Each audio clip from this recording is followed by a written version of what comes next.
we're going to talk more about Caitlin Clark's absence and the impact this is felt.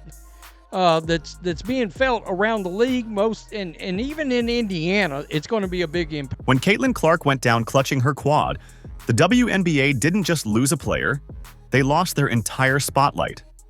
Overnight, ticket prices dropped faster than a bad crypto investment.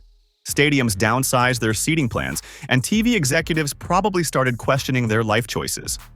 Yes, it's that serious. Caitlin Clark has single-handedly done more for the WNBA's visibility in her short time in the league than most players manage over an entire career. Let's put it bluntly. Without Clark, half the country wouldn't even remember women's basketball was still a thing.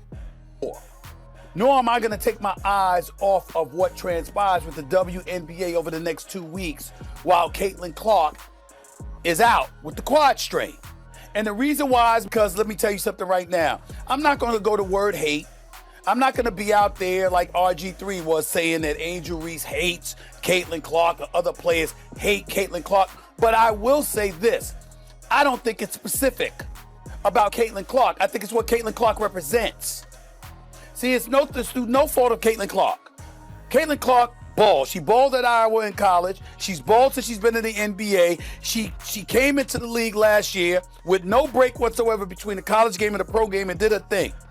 Ended up as an all-star, ended up being fourth in the league in MVP voting, was the clear winner for Rookie of the Year. No competition whatsoever in that regard when it was really all said and done. We know what she brings to the table. This isn't hyperbole. This is the Caitlin Clark effect. Cold, hard, and measurable. ESPN ratings soar every time she steps onto the court. We're talking numbers that make league executives pop champagne and social media explode with memes and hot takes. But the second she's sidelined, those same executives panic like interns who accidentally deleted a vital spreadsheet. Look at the raw data. Before Caitlin's injury, tickets for the highly anticipated game between Indiana Fever and Chicago Sky were averaging $86. The minute news broke about her injury, those same tickets plummeted to just $25. From $86 48 hours ago to $25. And by the time June 7th rolls around, it might cost you a bag of Skittles and some Lay's potato chips to get in there. Imagine investing in a Ferrari only to discover it's actually a bicycle with flat tires. That's the kind of disappointment fans feel right now. And it's not just fans feeling the pinch. The WNBA itself is scrambling. Games scheduled with Clark as the headline attraction had been moved to bigger venues, banking on her star power to pack arenas. With her out, they're now stuck paying premium rent on spaces they can't fill. Clark's injury didn't just expose the league's reliance on her, it threw their entire strategy into stark relief. This league has repeatedly scheduled back-to-back games and relentless traveling for a star player fresh out of college. It's like running your best racehorse into the ground and then acting surprised when it collapses. Caitlin Clark effect is real. Caitlin Clark effect is alive and well, but unfortunately for the WNBA, she's now out for a minimum of 2 weeks before she gets reevaluated. So they might not see numbers like this for quite some time. This next Indiana Fever versus Chicago Sky game, June 7th, I believe, that's going to be on CBS as well. You think that's going to draw 2.7? I can assure you it won't. You think that's going to draw over 2 million? I can assure you that won't. What makes the situation worse is how the league handled her popularity while she was healthy. Instead of protecting their biggest star, they let opponents treat her like a piñata on game nights. Refs often turned a blind eye to aggressive play against her, practically handing out one free hard foul coupons. Even teammates and coaches seemed to overlook the physical toll, riding her momentum without ensuring she had adequate recovery or rest. But here's the kicker. Even when sidelined, Caitlin Clark dominates the headlines. She's not on the court, but she's still the talk of every sports outlet, trending on social media and driving debates everywhere from sports bars to Twitter feeds. Without Clark, active players struggle to even get a mention, let alone generate actual excitement. I'm interested in is what somebody tweeted me and asked about earlier today that I want to show you right now. Put this tweet up, please, so our audience can see it here. At 4th Gen Bucci, B-U-C-C-I. right? Stephen A. Smith. Can the WNBA keep itself afloat while CC, as in Caitlin Clark, is out? End quote. Let's talk about her team, the Indiana Fever. Watching them without Caitlin Clark is like eating pizza without cheese. Technically, it's still pizza, but it leaves you questioning every life decision that brought you there. Their offense without Clark? It crawled slower than dial-up internet. Their defense? It was practically non-existent, letting opponents stroll through the paint as if the Fever were just friendly ushers guiding them to the basket. In their first game without Caitlin against the Washington Mystics, the Fever didn't just lose, they seemed entirely lost. The final score might have read 83-77, but anyone watching knew the gap was much wider. The Fever's energy was flat, their execution was scattered, and their presence on the court felt tentative, as if everyone was waiting for Clark to emerge from the locker room and save the day. Coach Stephanie White looked desperate, calling timeouts in hopeless situations, clearly searching for answers that just weren't coming. Without Caitlin Clark, the team was not only ineffective, they were genuinely hard to watch. Fans could practically hear the crickets in the arena.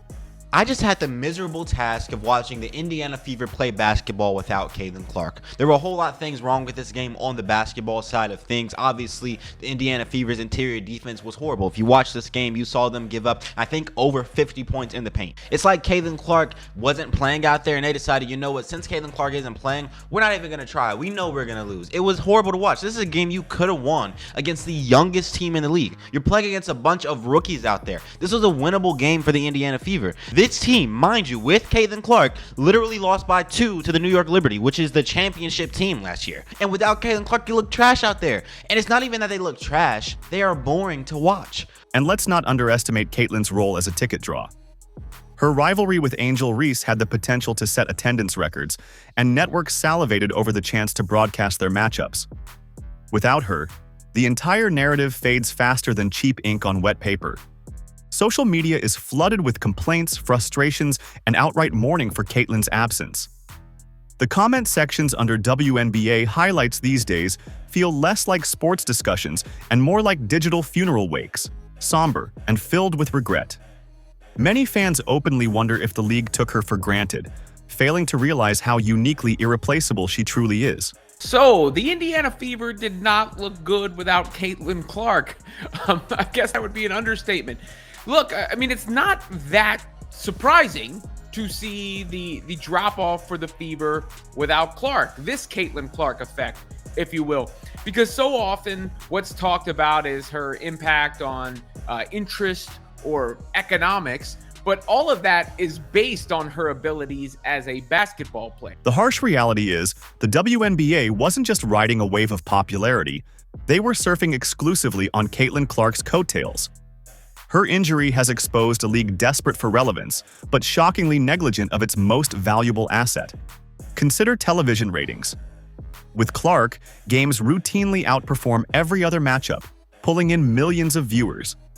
Without her, numbers drop so dramatically, you'd think viewers collectively lost their remote controls. The league's mishandling of their golden ticket might just be their biggest mistake yet. Caitlin Clark's performances weren't just thrilling basketball. They were essential viewing, transforming casual viewers into devoted fans. She single-handedly created a storyline compelling enough to rival primetime dramas, where every game felt like must-see television. But this injury was avoidable. If the WNBA had managed her schedule and protection better, they'd still have their headline maker on the court. Instead, they're left trying to salvage interest without their primary draw. Now, here's the uncomfortable truth. The league is quickly learning that one star can make or break an entire brand. Without Caitlin Clark, they're selling tickets to empty seats and broadcasts to TVs tuned elsewhere. This isn't just about lost revenue, it's about losing momentum at a crucial moment when women's basketball was finally gaining mainstream traction. So here we are, 2 weeks of basketball ahead without the league's marquee player. This isn't just a test for the Indiana Fever, it's a litmus test for the entire WNBA. Without Caitlin Clark, what exactly is left? If this isn't the wake-up call the league needs, they're deeper asleep than Sleeping Beauty on heavy sedatives.